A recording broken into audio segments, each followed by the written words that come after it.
Welcome back to Just a Bit Outside. I'm your host, Brayden Krevling. This is my co host, Nathan Keener. And today we got another episode for you guys talking about the land of college football along with the NFL. And we'll just jump right into it. So, Nathan, tell us about the college football, what we've missed, and our Heisman frontrunners. Yep, last week we had conference championship week, and it started off with the same story we have seen before. Utah beat Oregon, this time 38-10. Real sloppy game both sides. It got real chippy at the end. There was 19 total penalties for 176 yards, so not something you really want to see. But Utah, credit to them, in their two games against Oregon, they have now won 76-17. And just not what you expected from an Oregon team. You saw going to Columbus and win, just not what you expected at all. Tavion Thomas, the dude from Ohio, now has 20 touchdowns on the year, and that's a school record. It'd be a first in the country, but Tyler Algier from BYU is also tied with him. But yeah, getting into it, Anthony Brown, he threw two interceptions in most likely his next to last game in Oregon. Mario Cristobal, we've seen him deuce now after this loss, and well, you look at this, and Oregon has all these recruits, all this talent, all this everything, and they lose to a team like Utah and Kyle Whittingham. Credit to him, his squad was ready. Thomas, 2 touchdowns on the ground. Cameron Rising got the job done through the air, 1 touchdown, 2 interceptions, but he was good when he needed to. Now we're going to get into the ACC title game, and that was the Pittsburgh Panthers putting the stomping on the Wake Forest Demon Deacons. Kenny Pickett, he's now at New York for the Heisman. We'll get into that later, but 253 yards on the day for him, 2 touchdowns. Sam Hartman, the Wake Forest quarterback, threw 4 interceptions. It looked out to be a really good game. There was 21 points in 5 minutes, and then 35 points after the first quarter, and then, it just went straight downhill from there for Wake Forest. Hartman just kept forcing the ball, and then they just got behind. He kept forcing passes. 213 yards on the day for him. Pittsburgh just went in. They dominated this game. You saw Kenny Pickett's slide that he had for the touchdown. 58 yards on that scamper, and we'll talk. It's a rule that you as a ref think it needs to be looked at because a player's giving himself up. What do you think about that? Yeah, I think that player giving himself up. I told you that I was real adamant about this rule. Kane Pickett did that fake slide, and the defensive players gave up on it because of the targeting penalty and how pressed that is about the new rules, the protecting quarterbacks. I have no issue with that, but you can't have a quarterback like that deking out the defensive players. One, because it causes for a problem because now the defensive players are giving up on the play and giving up a touchdown, or you're just going to have defensive players headhunting all these quarterbacks and diving on top of them, splash with a tsunami of yellow flags. So whatever solution you want, if you want to really protect these quarterback safeties that are giving up themselves in the middle of play, don't let this happen because this is just going to lead to more penalties, more discussion about the rule, and it's going to lead to more concussions. Yeah, it was something cool when it happened. It's you learn from it, you move on. It Just was a don't let it one-time happen thing. again. It was a Very, one-time. very cool, but yes, yeah. It was a one-time thing that SportsCenter could blow up, and it's awesome. But Kenny Pickett ultimately discovered it and retired it because now it'll never happen again. And there will be something, I guarantee there will be something after this year that will deflate that. Yep, you're talking about deflating some hopes or anything. Baylor deflated Oklahoma State's hope of getting into the playoff. They had a real shot of getting in, and they just pissed on their leg. But this is Baylor's 3rd conference championship since 2013. We saw RG3 get one, Matt Rule, and now this is their 3rd. Baylor's the only defense to not allow 3 touchdowns on the year, and that's just wild to me. 12 out of their 13 games, they've held opponents under 400 yards, and 7 out of 13 under 300. So that just shows how stout this defense is and what Dave Aranda has going for them. Oklahoma State, they had 40 carries on the game for 70 yards. So once again, talked about that stout defense. It was on display. 1.8 yards per carry is Oklahoma State's lowest since 2015. And it was a good game. It really was very, very close. And then Spencer Sanders had to take over the game as he usually does, and he threw 2 interceptions in 4 passes. That's just in the first quarter. It was really close. 3-0. They give them that interception. They go down, get the touchdown. They come back, get another pick, go down, get another score. After that, it was essentially pushed out of reach. But at the end of the day, Baylor muffed a punt. They got it, or the Oklahoma State team got it on their 5. They got into a goal-to-go situation. They got down to the 1-yard line and could not get in the end zone.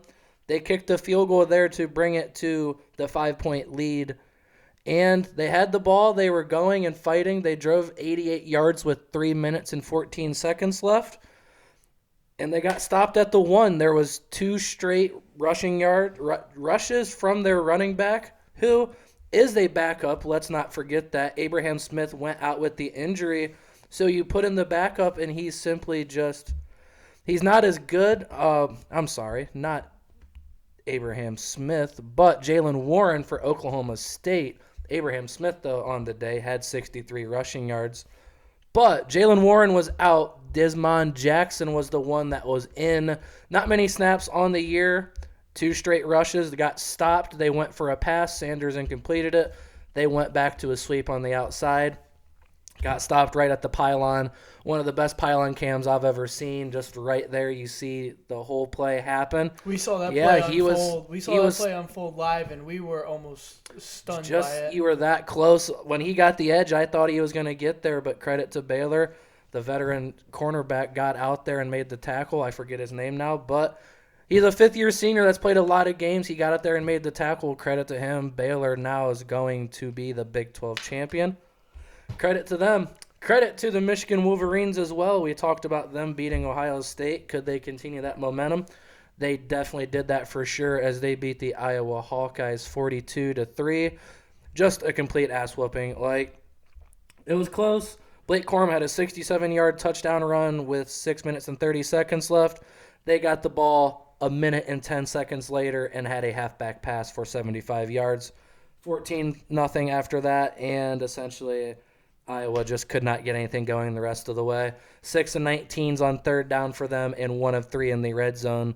They couldn't punch it in. That Michigan defense, Aiden Hutchinson and them boys, they were flying around making plays. Spencer Petras protected the ball on the day. He got pulled for Alex Pilata. He threw an interception. But other than that, it's just they couldn't get anything going. Tyler Goodson, 18 carries for 50 yards. Not good for your star player. Michigan, though, we talked about Corum, had that 67-yard touchdown. 5 carries for 74 yards on the day overall. Hassan Haskins really was stuffed all day by this Iowa defense. Still had 17 carries, 56 yards, and 2 touchdowns. Worry about this Michigan team protecting the ball, though, down the road. Cade McNamara threw a pick. J.J. McCarthy came in, threw a pick. Could that come and bite them later down the line? I'm not sure, but I'm intrigued because they love to run that dual system. If both quarterbacks are not protecting the ball, you really, which one are you going to go to? You really got a problem there. Yeah. You don't got a quarterback that you can trust that will keep the ball protected the whole possession if you need a game on the line. Just not good, but credit to them. They pulled away in that game, and you just saw the happiness on Harbaugh, just of Michigan fans.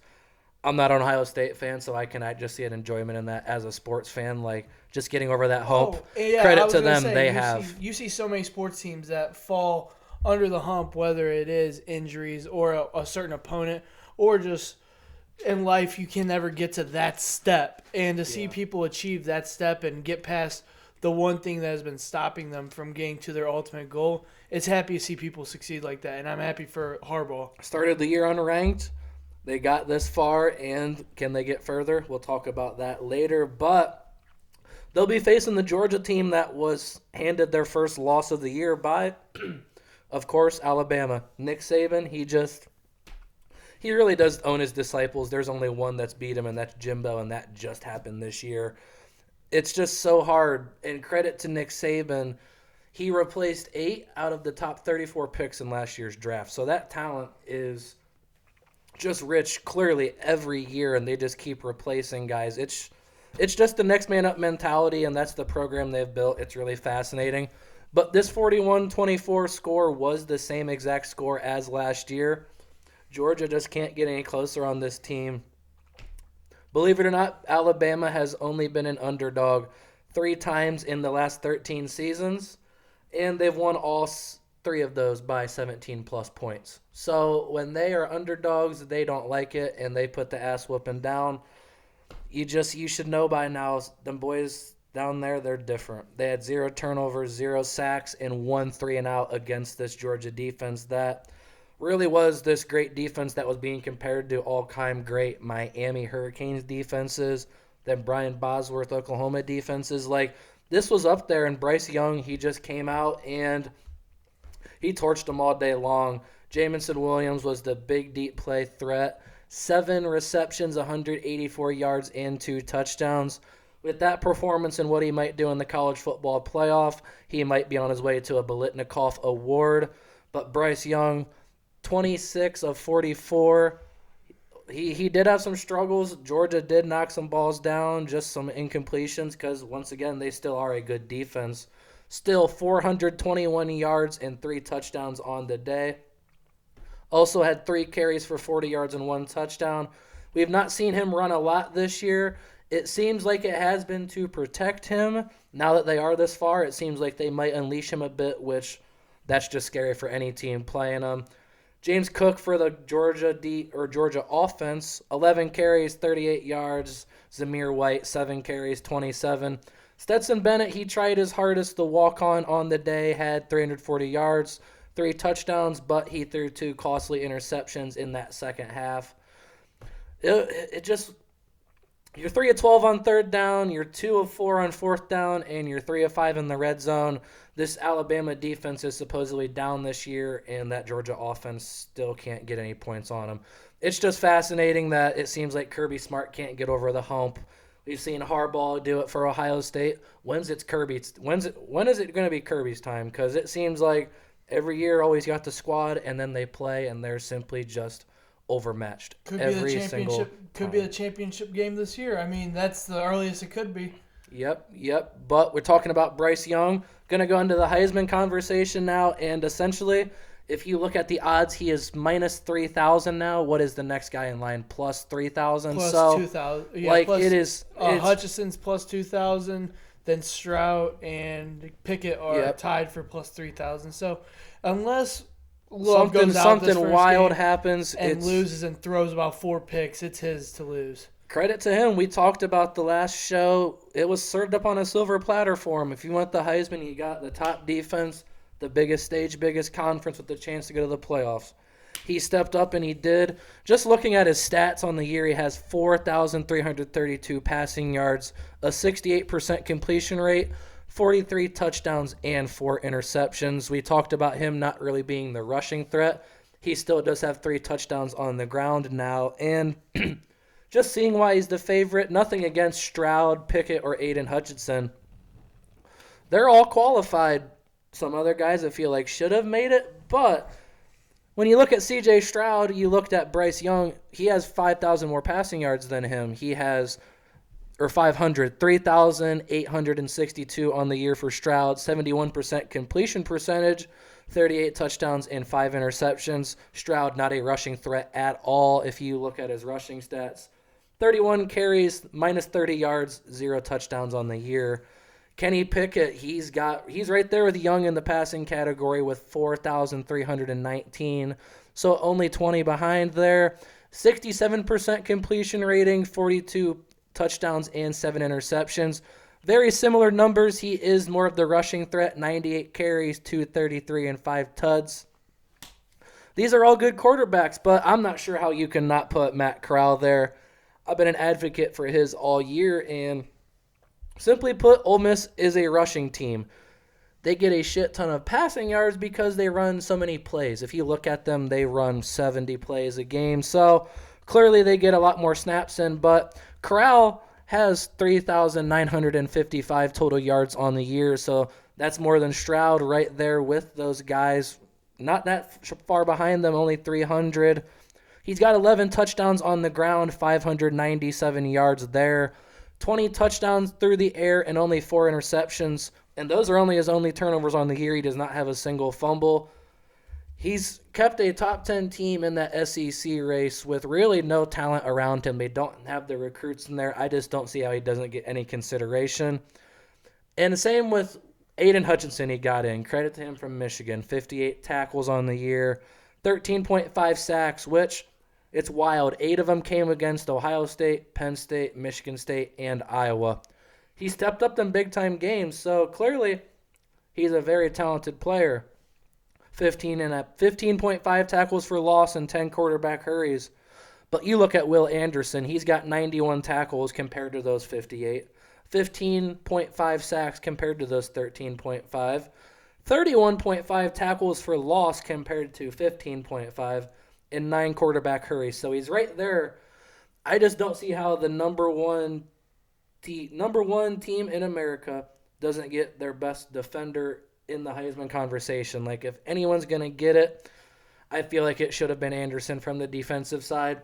But Hutchinson, I mean, defensive players don't have a shot. The last one to win it was Desmond Howard, and he even had special teams touchdowns in there. He even had some passing or receiving yards, receiving touchdowns on offense from occasion. It's just really hard to win it on the defensive side, and it's going to be really hard for anyone to beat Bryce Young. The award essentially is his. Turn it on Saturday and see him get handed that award. He's a fine young man, seems very smart and intelligent, and boy, he's got a bright future on the football field as he's only redshirt freshman. He barely played last year, or you can say a sophomore. Most likely he will not see till his senior year in college, so it doesn't matter, but might be the first guy to go back to yes, back in the that's, Heisman Award. That's what I've been telling you. It's a very good shot if you look at he's coming back with the talent they have coming back. Just like, no offense to CJ Stroud, Bryce Young's been better in high school recruiting rankings, clearly in college now. It's just no disrespect, but it's going to be really hard for someone to beat him. We're going to talk about these New Year's Six Bowls now for the college football playoff slate. Just go into these real quick. For the Cotton Bowl, you do have number 1 Alabama versus number 4 Cincinnati. They beat SMU Houston this last weekend to win their conference title game. Credit to them, the first non-Power 5 team to make it. This Alabama team will be without John Mechie, though, who tore his ACL. How much can this Cincinnati defense, with a 3-3-5, a scheme that matches up really, really well, how much can they focus on Jamison Williams? Talked about him possibly winning the Biletnikoff. Great, because now he's going to get a go up against Sauce Gardner, the cornerback from Cincinnati that has not allowed a touchdown in his college career. Lockdown as they come. He even got Kobe Bryant on the other side. Yes, I said Kobe Bryant, C-O-B-Y, don't get it mistaken. He's very talented. This defense is veteran, but can they really stick with this Alabama team? I'm not sure. Luke Fickell, though, I feel like he has learned from the best to prepare. He learned from Urban Meyer, learned from some other guys. I feel like he can prepare a good game plan if you give him some time.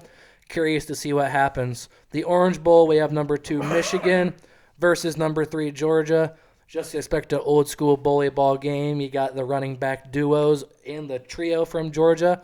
Hassan Haskins and Blake Cormon versus Zamir White, James Cook, and Kenny McIntosh. All upperclassmen. We're going to see a lot of running for sure. How does Georgia respond to that loss they had? How does that defense respond to all them yards put up on them? Curious to see. Rose Bowl, we have Ohio State versus Utah. That's 6 versus 11. Pac-12, Big Ten. Utah, they have the 75th passing ranked defense on the year. That is their strength there. So are they able to slow down that basically passing attack? Chris Olave and Garrett Wilson, this will be their last games. They've both declared for the draft. So are they going to go out on top? I'm very curious to see. Tavion Thomas, we've said he's from Ohio. The young man gets his revenge now at Utah. 20 touchdowns on the year. Big red zone threat. We'll see if Ohio State can stop him. Very, very curious to see. I think Ohio State will just dominate in that game, though, just safely to say. Sugar Bowl, we have number 7 Baylor versus number 8 Ole Miss. Baylor has the 146th ranked passing defense on the year, and that's not good going up against, like I said, one of the top Heisman snubs in Matt Corral, presumably the number 1 quarterback in this draft class coming out. It's time for him to step up. He's had weeks to heal that ankle injury of his. Curious to see if he gets that real just the real urge to go out and run in his final game, send Ole Miss out on a high note. He is not declared yet, but I likely expect him to, as he seems to be a top 10 lock. The other bowl games here, we got Fiesta Bowl, number 5 Notre Dame versus Oklahoma State. They are number 9, just going to be a line of scrimmage game. Notre Dame has their new coach, Marcus Freeman. Oklahoma State's got longtime coach Mike Gundy. Both defensive guys. We're going to see what happens. Kyle Hamilton, the ball hawk safety for Notre Dame. He might play in this game. They thought he would never play again with his knee injury he had a few weeks ago. He's questionable, but I feel like he can play. If he's back there, that is a real big problem for Spencer Sanders and his interceptions he throws. Notre Dame finally might win a game. Goddamn. After that, the Peach Bowl, we got number 10 Michigan State versus number 12 Kenny Pickett. Boy, oh boy, I feel like this is a bad matchup for Michigan State. We saw C.J. Stroud drop 432 and 6 touchdowns on their head. Purdue dropped 536 and 3 touchdowns on their head from Aiden O'Connell. And even Western Kentucky, they dropped 489 yards and 3 touchdowns on them. Bailey Zapp had a big game. Now Michigan State has to go up against Kenny Pickett in that 12th ranked passing offense, as they have the 244th ranked passing defense at the very, very bottom of college football. Very bad matchup for that team, and I sincerely feel sorry for Michigan State. Good thing they already got that contract extension, because it might not look good after that bowl game. But that is it for college. We're going to go into them bowl games later. These next few weeks give you a little splash of what's coming in bowl season.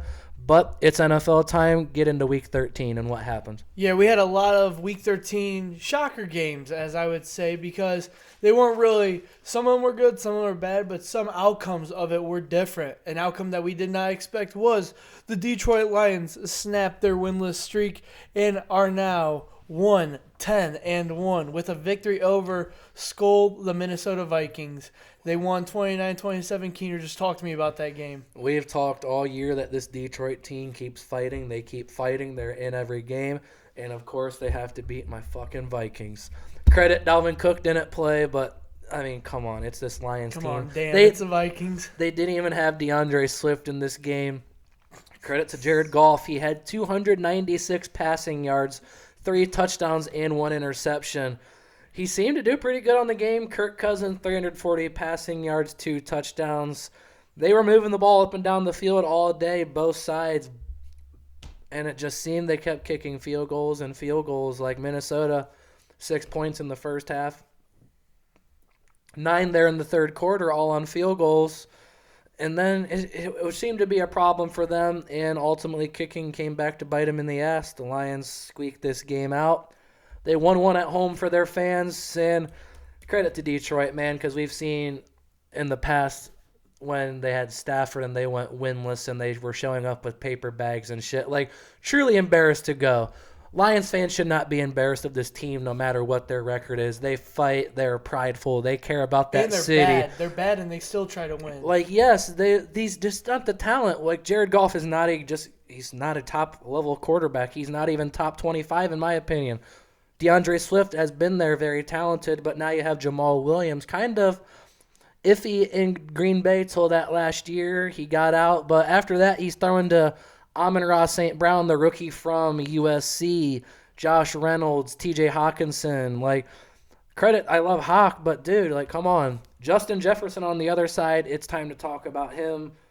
A lot more serious, and I believe CD Lamb is as talented as him, but Jefferson, dude, he really is so good. 11 catches, 182 yards, and 1 touchdown on the day for him.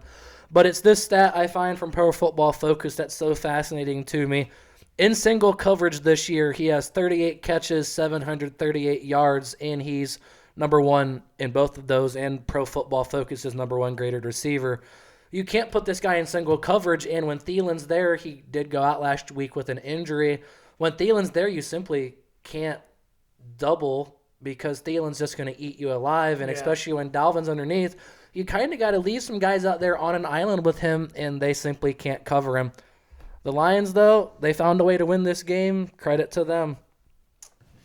Yeah, now we got in Ohio, Cincinnati Bengals, who look to be doing good this year, took an absolute ass beating from the Los Angeles Chargers 41-22. Justin Herbert from a dud of last week, kind of falling off the wagon, getting his ass kicked by the Denver Broncos. Redeemed himself for sure. Gave him a redemption game, won this game by 19 points. Talk about this. Yeah, this Chargers team is 32nd in the league in rushing defense. So I expected Joe Mixon to have a very, very big game. He's now second in the league in rushing on the year, which that needs to be talked about more. He's never been healthy. He's finally healthy, and the boy's eating. Just credit to him, all these running backs that went down this year, and he just keeps churning away. But you expected him to have a big game. They gave him 19 carries, only 54 yards. He did have a touchdown, but Joe Burrow, 2 interceptions thrown on the day, 24 of 40 for 300 yards. He did have a touchdown, did have a rushing touchdown as well. T. Higgins is starting to get it going, 9 catches, 138 yards, and a touchdown for him. But Herbert and that offense, they just simply were – this Bengals team couldn't stop them. Once Logan Wilson, their highly rated linebacker, went out, it seemed to be a big issue for them. Mike Williams, 5 catches, 110 yards on the day for him. Austin Eckler, a touchdown on the ground, 59 yards there, 45 through the air. Keenan Allen had 2 receiving touchdowns as well, as Jalen Guyton had a long one for them. Herbert and that offense looked good, but Brandon Staley and that defense looking better, getting better throughout the year. Derwin James leading that secondary with young guys like Asante Samuel Jr. just learning. It seems they're getting better and better, and we'll talk about them here in the playoff push, but I like their chances. AFC Showdown, we have the Pittsburgh Steelers squeaking one out and beating the Baltimore Ravens by 2019. Definitely not the outcome I expected. Talk about your point of view and how you thought this game was going to go. Yeah, this game honestly still could be being played right now. Baltimore decided to go for 2 and try to win this game. They didn't get it. They're right there in field goal range with the greatest kicker of all time. You know that kick's going through. You know you're going to overtime. For whatever reason, Harbaugh wanted to be aggressive. I understand he had the division lead and all that, but man, that Steelers offense, they just looked worse and worse as the day went on. I know they had 17 points there in the fourth, but it didn't seem that good all day. It just didn't. Lamar, 253 passing yards, 1 touchdown, 1 pick on the day, 55 yards on the ground. Big Ben, he announced this will be his last year. Right before that game, it kind of just felt like he was going to go out, and it seems like Pittsburgh just kind of has destiny going for him right now. I mean, Big Ben's done a lot for them, a lot for that city. It seems like it is just destiny. He had one of his better games on the year, 21 of 31, 236 and 2 touchdowns. No interceptions, was only sacked once as well. Najee Harris, he's getting it going on the ground as well. That line's getting more of continuity with each other. 21 carries, 71 yards. Deontay Harris, 8 catches, 105, 2 touchdowns on the day for him. Marlon Humphrey was not able to cover him. We saw him go down with a season-ending injury we learned after that game. If this Baltimore team's been hurt all year with just injuries, you lost Marcus Peters, now you lost Marlon Humphrey, so there goes essentially, in a lot of people, the top cornerback duo in the league out of your lineup. For their playoff chances, it could be very bad. Lamar did have a fumble on the day. He did get it back. It was slippery. It was a little bit wet and cold. Not as wet and cold as some other games we'll get into later, but Baltimore just kicked the field goal. You're most likely going to win that game. I don't know why they didn't. Harbaugh, just be smart, man. Going on to an AFC West showdown, we have the Chiefs beating the Broncos 22-9. The Chiefs look like they're on a roll, but you never know with the Chiefs because we've seen them look like a Super Bowl winning team, and we've seen teams look like they could not even make the playoffs. So how do you feel about this Chiefs team? I mean, they're on a 5-game winning streak, and credit to them, you got to go out and beat the teams in front of you. But let's not act like they beat anyone sexy. Like they beat Daniel Jones and the New York Giants. They beat Teddy Bridgewater and this team. They beat Dak, and that's when he didn't have Amari and CD, and their even tight ends were out. Like it just was, he had no one to throw to. They also beat Jordan Love and the Oakland Raiders, and they're only averaging 23 points in that span. Like, it's not like they're lighting the world on fire and going out and getting all these points. They only had 22 against Denver. Like, credit to them for beating them, but come on. Kansas City, believe it or not, has beaten them 12 straight times, and Denver has not won in 2,272 days. You talked about probably the last time they beat them was when Peyton Manning was there. Yeah. Which logically makes sense, but that's just sad. Melvin Gordon was out for this game for Denver. UNC man Javonte Williams, he got 78% of the snaps, and you saw what he could really do. He also had that 22% target share, so they were dropping it down to him. 23 carries for 102 yards, 6 receptions for 76 yards, and a touchdown. Number 1 fantasy football back on the year. He was a former linebacker. He's 5'10", 230. He's just really hard to tackle. It's really hard to take him down first guy at all. Like, he just breaks them tackles very, very easy. It's fascinating, and it's really fun to watch him work. Melvin Gordon doesn't have a long-term deal there, so you saw Denver trade up, take him with the 35th pick this year, traded up to get that. I think they're very, very happy about their purchase as he just went out and did this. Talked about Mahomes. This is what his stats were on the day. 15 of 29, 0 touchdowns and an interception. Like, once again, let's not act like he did anything sexy. Like, This isn't the 17-18 Mahomes of his rookie year that is lighting the world on fire. They're winning games. They've won 5 in a row. Credit to you. But how good are you?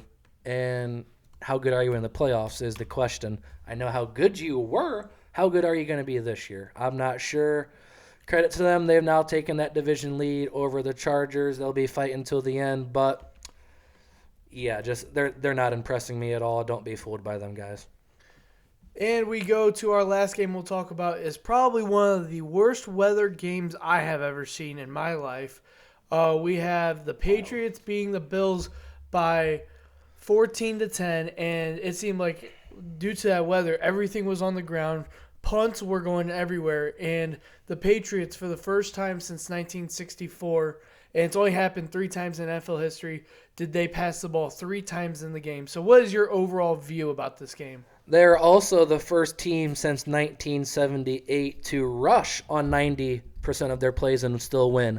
Last time that happened, the Saints did that, but talked about the weather. It was 30 to 35 mile per hour constant winds, and there was gust up to 55. It did not look like anyone wanted to be out there playing, but at the end of the day, you have to go out there and play the game. But wow, Mac Jones, impressive day, 2 of 3 for 19 yards. I had never thought I'd hear a starting quarterback have that stat line, but they ran the ball 46 times for 222 yards and a touchdown. Damian Harris had that long 60-40-yarder that he broke. Other than that, it seemed like the Bills did keep them in check. Like, if you have that many carries for that few yards, their average is 4.8. You take out that 64-yarder, that's a completely different story. Damian Harris did have 10 carries, 111 yards. Ramondre Stevenson, the rookie, he was the workhorse this whole game. Harris went out with a hammy. He came back in, went out with another hammy. So Stevenson was the workhorse. He had them 24 carries, 478 yards, and that's what they kept doing. Buffalo, they're not the rushing team as we've saw on the year. Just their backs simply aren't good between Devin Singletary, Zach Moss, and even Matt Breida getting carries. This is not really just the rushing team. Josh Allen still threw the ball 30 times on the night. 15 of those were completed. 145 and 1 touchdown. Just it seemed like a bad matchup from the start with the weather, and of all teams, like Bill Belichick's defense is the one that gets to face this. Like, you essentially knew what the Bills were going to try to do. They had to throw that ball because that's how their offense works. But, man, in that situation, you really needed to run the ball. You're playing the Godfather end zone game. You really needed to run the ball. And Bills Mafia, them boys showed out. They tried to get some momentum behind, get them boys going, but I don't think anyone wanted to be out there. New England, they wanted it more. They won this game. And now it looks like taking a huge, huge control of that and an AFC East division. Yeah, we'll talk about the AFC playoff standings right now. We have several teams. This is going to be our segment 4 instead of other, little segments that we do here and there. We talk about trending news. And what's trending right now in the NFL is there are multiple teams that are in the AFC. Very, very close. That are in the AFC and the NFC that are on the fringe of making the wild card or sneaking in their division. So we have a list of teams right now. We'll do the AFC first and then move to the NFC that are on the fringe of making the playoffs. So we have the Los Angeles Chargers, the Cincinnati Bengals, the Buffalo Bills following their loss to the Patriots, and Patriots securing the number one spot in the AFC East and the AFC right now. You have the Indianapolis Colts, the Pittsburgh Steelers, and the Cleveland Browns. So we have 3 AFC North teams in there. Also, Baltimore could fall at any point in the week. But we just assume that the division leaders are going to stay where they are, and we're going to see who can sneak into one of those 3 playoff spots. Even if one of the division leaders falls down, like if the Patriots or even the Chiefs fall, it seems like they're still going to be caught up in that wild card. So we're just talking about playoffs. Are you going to be in or are you not? Yeah, we got this segment segment called Wild Card In or Out. So Keener, AFC, you have 3 teams. Tell me what 3 teams are going to make it out of the list that I just said and why. I think the Los Angeles Chargers will continue their ways. I think they'll be right around 11-6 or 10-7. Honestly, it's just that Denver team that it scares me that rushing attack does. We talked about the Chargers defense. They slowed down Joe Mixon, but can you slow down Javonte if he gets going? It's just really hard to bring him down. So really, they play them twice still. Or no, they play them once. They play the Giants, Chiefs, Houston, and the Raiders. Essentially, they should win 4 of those games. Denver right there you're really struggling with, so I think they are in. Yeah, I also have... Oh, I was going to say, I have the Chargers. We'll do... If I have the same, I'm just going to piggyback you. I have the Chargers, too. And kind of the same reasoning is, outside of this Chiefs game, the Broncos, I think, will have a redemption game, and we won't see the same game. But outside of this Chiefs game, I see them winning the other 4, the other 3, you have the Giants, Texans, and Raiders, and we talked about Denver, iffy.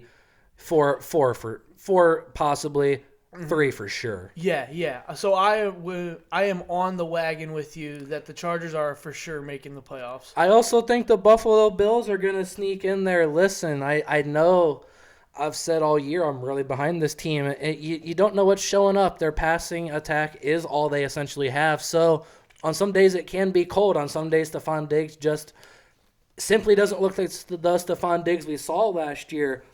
I think they will make it in, though, around 10-7.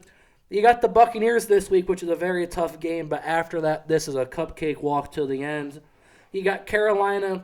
You go back to New England, but I feel like they're going to have something for them boys without some windy conditions.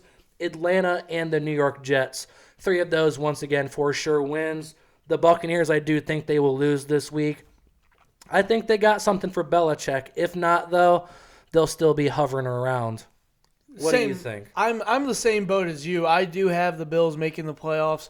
And even if this isn't the team that we saw in the AFC Championship game last year, it's still not a team that I want to see in the playoffs. I've said that many times. So I think that they do lose to the Buccaneers this week. I mean, it's just Tom Brady. It's hard to bet against Tom Brady. But when you look at the Panthers, the Falcons, and the Jets, I mean, I would assume they win those 3 games. Yeah. And then the Patriots, day after Christmas, it's going to be back in Bills Mafia. Or no, it's going to be in New England. Yes. But I don't think it's going to be the conditions that it was. New England, for once, might be the place to play, surprisingly. Yeah. And I think that they're going to give Bills Mafia something worth watching. I think that they're out for blood, seeing that they lost on prime time. And even just they have a solid secondary. If Mac Jones is forced to throw that ball, they got a lot of guys back there. Tre'Davious White is out. Still some veteran names back there. And the last team, I think they can still sneak in somehow, some way. I think the Pittsburgh Steelers are going to. Like I said, I think they got destiny on their side first off. I think they'll be 9-7-1, though. You got Minnesota this week, Tennessee, Kansas City, Cleveland, and Baltimore. Listen, Browns fans, I know you're not going to like this. Big Ben is retiring. Big Ben has owned the Browns his whole fucking career. They already beat him once this year. That defense matches up really well against Cleveland. I feel like Big Ben naturally is just going to beat Cleveland one last time on his way out. So even if you lose to Baltimore and Kansas City, you win them other 3, you're in right there. What do you think? I have a different team making it, and I like your argument with the Pittsburgh Steelers. I'm not discrediting that one at all because it's an outcome that I can very well see happening. It's just a very well ending stuff. But I'm going to take one of my favorite teams. I think the Indianapolis Colts can find a way to sneak in. Now, I do see the Christmas Day night game against the Cardinals, and I'm just going to chalk that one up as an L. And if it happens to be a win, we'll go with that. But I'm assuming that's an L. With this bye week, and you give this whole team 14 days to stare at this December 18th game against the Patriots. Primetime Saturday. I will take my chances on. That's going to be a season on the line game. Yep. And I think that Jonathan Taylor has a chance to show, everyone that hasn't put the Colts on notice what they've been missing out on. And it's a game that I'm not wanting to happen. I'm not wanting the Patriots to be the opponent to beat to go to the playoffs. But if we do win that game and we lose the Cardinals, you have the Raiders and the Jags. Yeah, I'm cool with those two being my last 2 games to get into the playoffs. So it all depends on what happens December 18th. But I think that the Colts can and will find a way to sneak into the playoffs. I had them finishing at 9-8. I'm in agreement a lot there, but I think them Steelers getting that tie, I just feel like that's going to save them at the end of the day. 9-7-1 at the end of the day is better than 9-8. Talked about the Bengals and Browns. We're not going to talk about them, but I think the Bengals will finish 9-8 and the Browns 8-9. Disappointing year for Cleveland if it finishes that way, but the end of the year here, you got Baltimore, Vegas, at Green Bay on Christmas Day. Good luck. Versus the Steelers at Pittsburgh for Big Ben's farewell tour on a Monday night. Prime time. And then the Bengals. So very tough sledding for the Browns. I don't think they can get in. And then the Bengals, once again, you're going up against San Francisco and Denver. Very possible wins, and I think they will win. But then you have Baltimore, Kansas City, and Cleveland. If Cleveland loses to the Steelers like I think they will, they'll be pissed off and want that battle for Ohio. We've already seen them whoop their ass once this year. I think it would happen again. Moving on to the NFC, not as tight, but it's still tight. So we have the Los Angeles Rams, who have had a rather disappointing year after the Stafford trade. I thought they were actually going to compete for that division and almost be close to winning it, and it seems like they're just out losing themselves week by week out of that race. You have the Washington football team, the San Francisco 49ers, the Philadelphia Eagles, the Minnesota Vikings, who took a tough loss against the Detroit Lions, and the Carolina Panthers. So I'll go through my 3, and if I am in agreement, or if you agree with me, just step in. I think that the first team in the NFC that will make the playoffs is the Los Angeles Rams. Yeah, I just said that they had a rather disappointing season, but they still have a solid record, and the road to the playoffs isn't going to be the one that most take, but it still doesn't look terrible for the Rams. You have the Cardinals that I think the Cardinals can and will win, but then you have the Seahawks, the Vikings, the Baltimore Ravens, who is a good matchup for the Rams, and the 49ers. So I think they win the next 3 out of their 4 games at least, discounting the last game against 49ers, and they lock up a wild card game. Or lock up a wild card spot somewhere in those next 4 games. Yeah, I think the Rams will finish 12-5 this Arizona. I think they will. I think the Cardinals will pull this out. It's going to be a dogfight, though, I feel. Then, you talked Seattle should be a win. Minnesota should be a win. I think they win those final 4, Baltimore and San Francisco included. Just that they haven't beat anyone impressive this year, but if you go down that and you beat them teams, and even if you lose to Baltimore, you're still going to be in. If you beat those teams, it still seems like that's what they're beating this year is just dog shit teams. Once again, you're beating the teams in front of you. Credit to you. Some teams don't. Nothing sexy. Next team I have, we're saying in the NFC West, I have the 49ers. Now, this road is a little more challenging than the other teams I've named, but it still doesn't take account for it could be possible. I mean, in the next 5 games, they have the Texans, the Falcons, the Bengals, the Rams, and the Titans. The Rams and the Titans obviously are better teams compared to the Falcons and the Texans, and the Bengals are just a week in, week out team. I mean, we see them get their ass kicked on Sunday. then will kick someone's ass on Sunday. So it's just whatever team they can be. And I think the 49ers do match up very well to the Bengals without Joe Mixon this week. Let's keep that in mind too. So, I mean, Joe Mixon, not without Joe Mixon, Very but questionable. Very questionable, or not a full 100% Joe Mixon. So that is leaning towards the 49ers side. I don't know where you see the 49ers at the end of the season. I have San Francisco as well. I think they'll sneak in at 9-8, and I just think this NFC picture is going to stay the same, and we're going to talk about the bottom teams.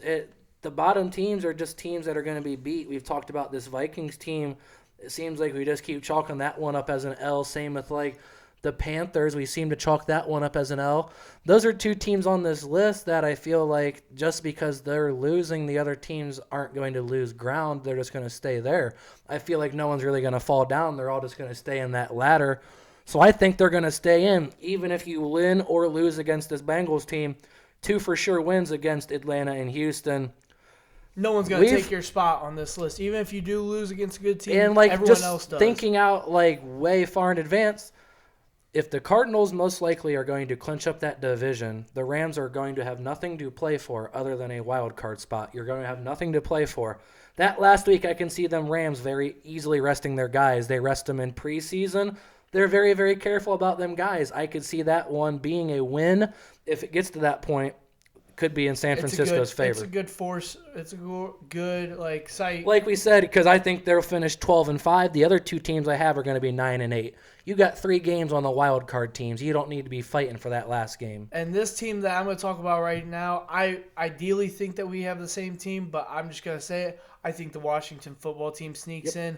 They have 5 divisional games, and I can very well see them winning 3 or 4 out of the next 5.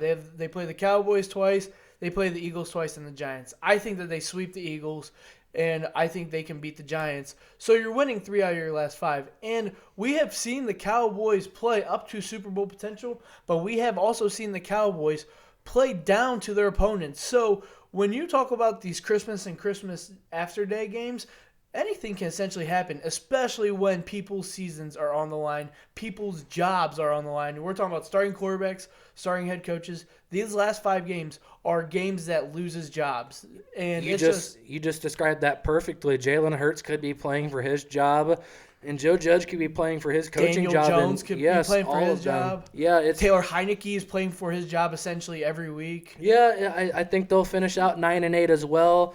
Even if they do sweep Philly, I feel like they'll split, and I honestly feel like they can split against the Dallas. That run defense is doing very, very well to slow them down. If you split both of them games and then beat the Giants, you're still 3-5. You're still getting 3 wins. Talked about the Eagles not going to get in. They're going to finish at 8-9. The same with the Panthers. The Eagles team's going to play them. They have a bye this week. Then you have the football team, Giants, football team, Cowboys. Tough ending there. And then for the Panthers, I mean, you just fired your OC. You have a dog shit quarterback situation. You just lost McCaffrey. Credit, you get the Falcons and the Saints. You both should be winnable, but you also have the Bills and the Bucs twice. Chalk those up as L's. At the end of the day, I think those NFC teams will stay the same. You're in agreement there. NFC playoff picture will be wild, though, because like we talked about, all them NFC East teams do play each other. I think that, the NFC East will be awesome to watch down to the stretch because the Eagles and the Washington football team essentially have to play all divisional games. And like we said, the Cowboys have had some very, very down weeks. Yeah. Like they lost to the Broncos. Maybe we might see a Giants win here and there. But it's going to be interesting, the NFL all coming together and down to the stretch. You know, you're going to need some teams to win, some teams to lose.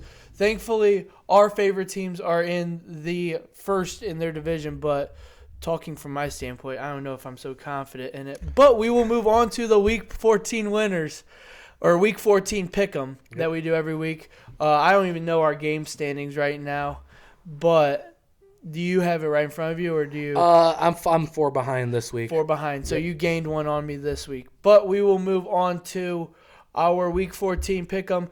Tonight, Thursday Night Football at 8:20, we have the 6-5-1 Steelers visit Skull, Minnesota Vikings. Vikings are the favorites in this game, which is odd because I am taking Steelers. I'm going to take the Steelers as well. Dalvin Cook dislocated his shoulder.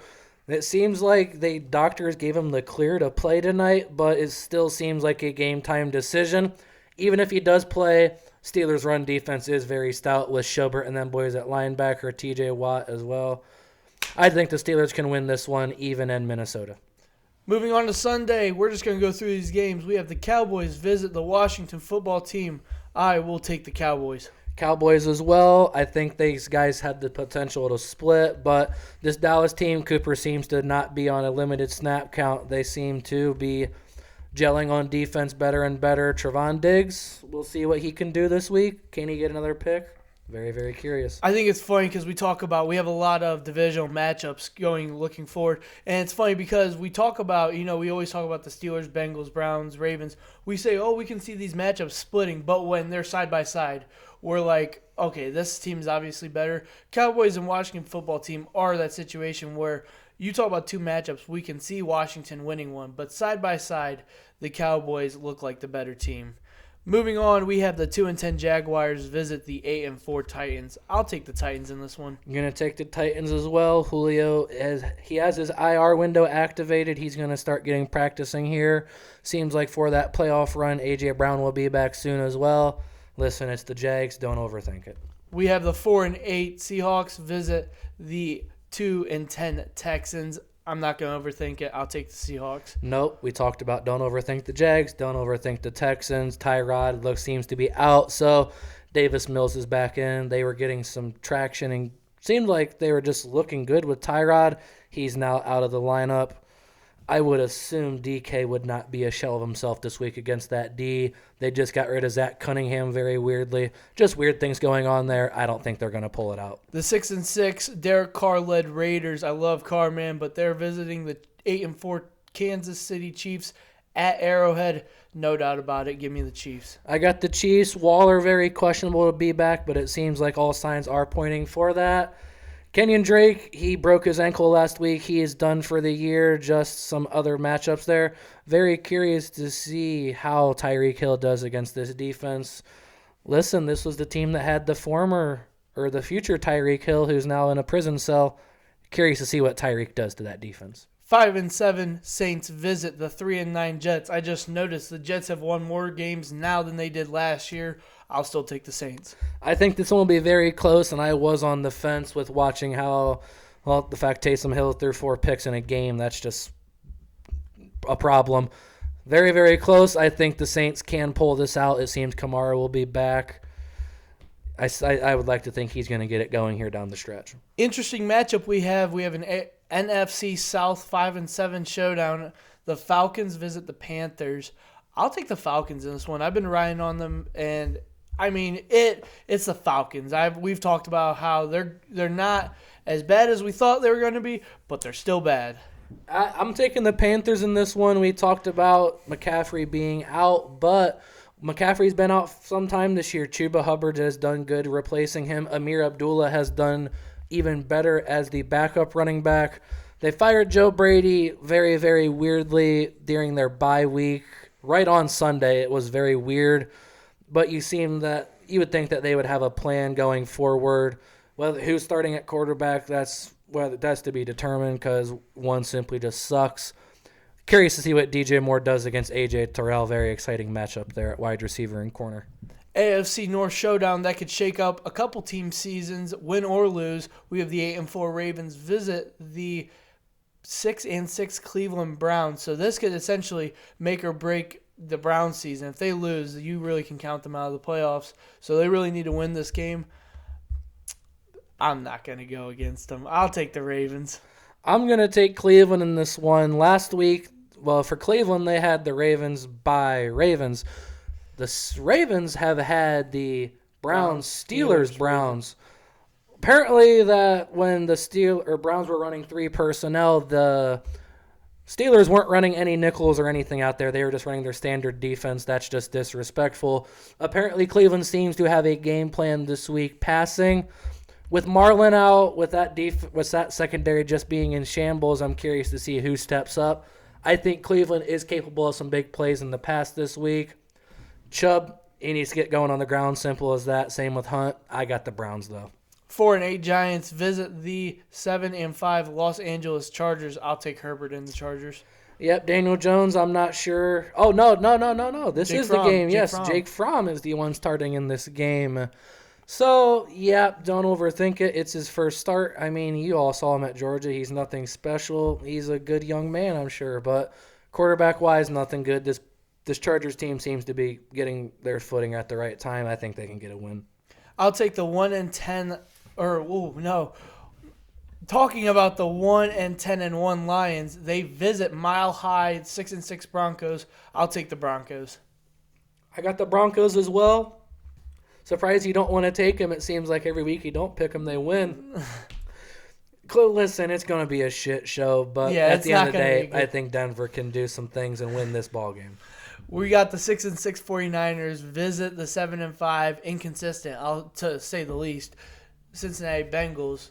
And I took the. Did I take the Bengals? Yeah. No. No, I took the 49ers. Yeah, I took the 49ers in this game. I do have the Bengals. I talked about Joe Mixon, if he's playing or not. Samaje Perine has done decent in his place. They have a rookie, Chris Evans, that's doing some things. But if it's to that point, I feel like they're just going to pass all day and force feed the ball. T. Higgins was supposed to be hurt last week, is on the practice field today. Seems like he will play. That trio of receivers plus Huzma, I think they can do some good things. About said TJ Huzmanzada, but it's Uzma. They're very close, though. I think the Bengals, I think they can win, especially going down the stretch here. They got to pull some wins together. The 7-5 Bills visit the 9-3 Buccaneers. Do you dare to bet against Tom Brady? Because I don't. I don't. I'm taking the Buccaneers in this one. Listen, I think the Bills are good, but how good are you at the end of the day when this pass rush is coming and they know you're going to pass a lot? It's just a bad combo for the Bills, simple as that. You got JPP, you got all them boys coming off the edge, you got Devin White just chilling there waiting for you. I mean, just a lot of bad things. Antonio Brown and that whole situation seems to be shitty. He's clearly not playing still with the COVID suspension and all that, but there could be some turmoil in that locker room. I think Brady can keep it together, though. Sunday night shit show, to say the least. We have the Chicago Bears visit the I Still Own You Aaron Rodgers and the Green Bay Packers. I'll take Green Bay in this one. Got Green Bay as well. Not really overthinking this. I'm not fucking picking Matt Nagy. I'm just, no. Not against Aaron Rodgers and not against Matt LaFleur. Monday Night Football, we have your Arizona Cardinals host a division game, the Los Angeles Rams. Keener, you are picking the Cardinals, so tell our show why you think the Cardinals will win. Listen, this first meeting was 37-20, and it simply just wasn't close. The Rams had 2 turnovers. They were even 0-2 in goal line situations. The Cardinals' defense is stout. It's not even just their offense. Their defense is stout. You got Jordan Hicks on the year as the only player in the NFL with 90 tackles and 5+ sacks. He needs to get a lot more credit for what he's done this year. Just everyone on that defense. Chase Edmonds possibly can be back. He was activated off the IR with his high ankle sprain. The game against the Rams, listen, he's not run very well all year. He's more of the pass-catching guy as Connor is the runner. In that game, though, Chase Edmonds had 12 carries, 120 yards. Like, come on. Justin Pugh should also be back this week. He's off the IR after his knee injury. Listen, the Cardinals are getting healthier. I understand so are the Packers, but this ain't about that. This is about the fucking Rams. We talked about who have they really beat? Oh, listen, they've beat the Lions, the Bears, the Giants, the Seahawks, and yeah, you beat the Colts and the Bucks. Credit to you. You also lost to the Cardinals, Titans, Packers, and 49ers. When you play the good teams, you lose, other than that opening night or whatever it was against the Bucks. They don't show up. We've seen Odell Beckham. We already shut him down in Cleveland, so not really worried about that. You don't have Woods out there, so he can't destroy us. But there's a weird stat. Arizona is 3-2 at home this year as opposed to 7-0 on the road. But those home losses were to the Packers, which I know how I feel about that. I know how it should have ended. And the Panthers. That's when they had Colt McCoy in there. It wasn't Kyler Murray. Let's just not overthink this. I think they can pull this out. I have the Cardinals too. So we are going to skip the lines that are locks and just get straight to our bold predictions. So, Keener, what is your bold prediction for this week? I think Tom Brady and Josh Allen combined for 650 yards and 6 touchdowns. These guys both step up in big time games this year. Brady is 32-3 against the Bills all time. But this year in the big time games, he had 432 against the Rams. He had 375 against the Saints, which was a big time game. And even against Belichick, that supposedly was going to shut him down, he had 269. Like, he shows up in the big games. Allen even had 315 versus Kansas City. I think these boys are going to put on a show this week. I'm very excited to watch this game. My bold prediction is a little interesting, but I do think the Lions 10-point spread is a little bit disrespectful, even though they have 10 losses. And I think they can entertain the possibility of a win streak. I don't think they'll win, but they are going to make this a close game, and it's going to be determined in the fourth quarter. So that is my bold prediction. Jared Goff, you were close to 2 wins. Dan Campbell, I apologize. Big Don. Big Don is not getting 2 wins in a row, but he almost did. Thank you for tuning in to Just a Bit Outside. I am your host, Braden Krevling. This is my co-host, Nathan Keener.